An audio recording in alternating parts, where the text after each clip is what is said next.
indi xam nga France jamono yi mi ngi toj ay 10 jours de manifestation la ñu am 10 jours de manifestation mu ngi toj éboueurs yi grève ñu jàpp fa 400 manifestants indi ko ci tribunaux yi bëgguñu tëj leen magistrat yi wax pouvoir exécutif dëgg gu wex xat ñu ni fa 400 manifestants ñu dàq 391 yëpp xuma 80 yëpp ñu libéré leen na leen ñibbi leen boole ci nag syndicat bi nga xam ne moo ëmb magistrat yi génn bataaxal bu am solo démb maa ngi koy posté sama page Facebook fii UMS dalay layee ne nous ne sommes pas un syndicat man du ma sax commentaire vraiment parce que li ma ci xam dafa bari syndicat magistrat bi génne communiqué de le 20 mars 2023 ma liiral leen ko ci tubaab l'autorité judiciaire n'est pas au service de la répression du mouvement social. Nous ne nguuru France ñun ñi magistrat yeeg juge nekk ñu fi pour yéen seen jaay doole bu ndu xatal beeg door a jàpp bi ngeen nekkee ñun ñu leen di riitil di tëj manifestant wala def lu leen neex nekkuñu pour loolu. Incapable de mener une réforme des retraites sans recours à l'article 49, alinéa 3 de la Constitution, le gouvernement entend maintenant bâillonner l'expression de la contestation en réprimant avec brutalité le mouvement social né de l'impossibilité de faire entendre autrement une opposition pourtant massive. De nombreux rassemblements se sont ainsi tenus depuis jeudi dernier sur l'ensemble du territoire pour exprimer une colère sociale, tandis que depuis plusieurs semaines, des milliers de personnes battent le pavé pour interpeller le gouvernement sur le rejet de sa réforme. Ces mouvements trouvent pour réponse une restriction des libertés d'aller et venir, de réunion et d'expression, ainsi que la violence d'un maintien de l'ordre accompagné d'une répression policière destinée à dissuader par la peur les manifestants d'exprimer l'adhésion populaire à cette réforme.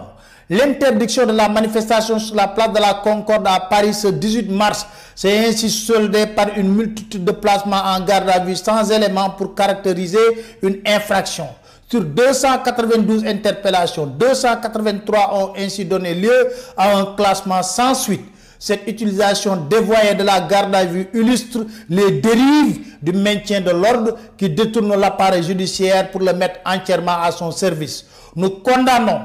cette politique de répression du mouvement social et toutes les violences policières illégales qui seraient survenues au cours des derniers jours et appelons à ce qu'elles ne demeurent pas sans suite, sans attendre de nouveaux drames. Dans ce contexte inquiétant qui s'étend au-delà de la capitale et révèle une crise sociale d'ampleur, nous appelons le pouvoir exécutif, dans le strict respect de la séparation des pouvoirs, à laisser l'autorité judiciaire exercer son office de protection de la liberté individuelle sans ingérence ni instrumentalisation. Tchum!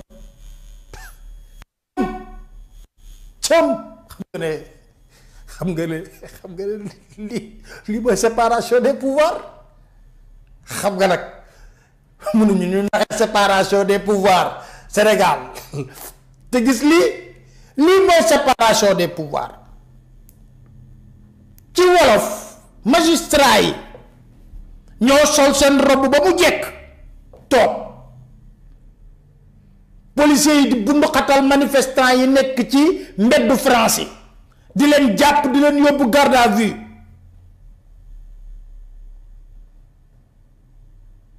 magistrat yi ne hey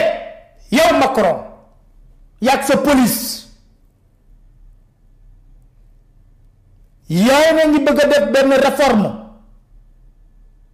boo xam ne lu ñu seetlu moo di jur na ci France résistance bu rëy kenn d'accordu ci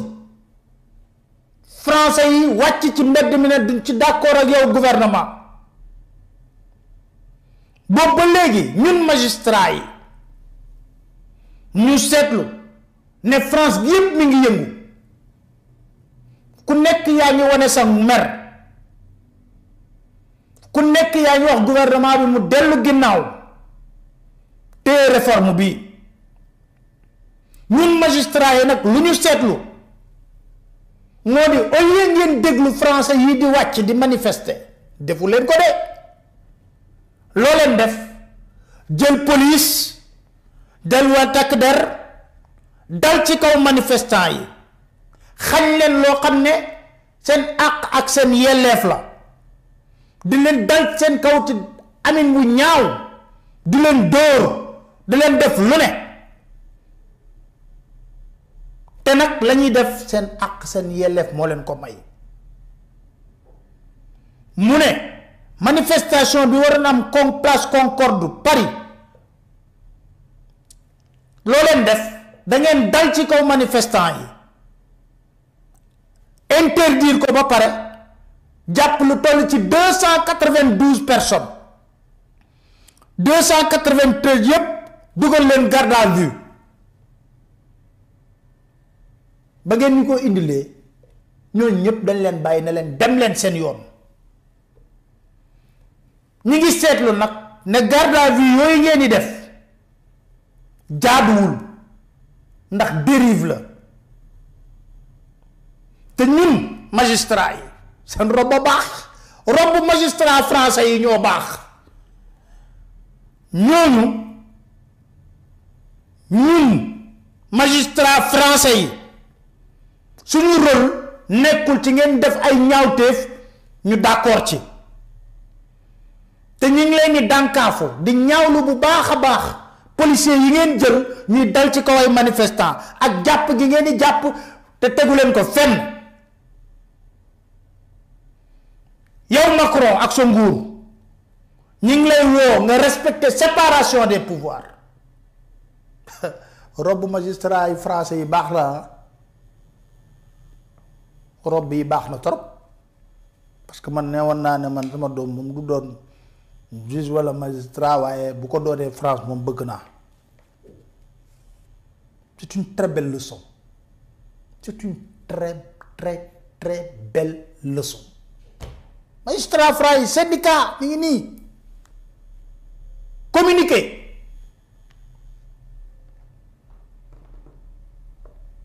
duma ci commentaire ci fii ci Sénégal déedéet pat laa ciy def ku nekk yéen xalaat leen rek commentaire leen yéen dawal leen seen maay ngeen commentaire contrôle judiciaire laa nekk dañ may mere mais robbu magistrat yi baax na te samay avocat chaque jour ñu woo ba dànkaafu ma di ma wax la ma waaw xoolal rek di ngay yemalee mbiri mais nànd leen rek robbu magistrat yii magistrat français yi moom ah non dinaa ci woo sax am naa ci sama benn xarit dinaa ko woo su ma paree ci loolu seen robe baax la robe magistrat yi baax la trop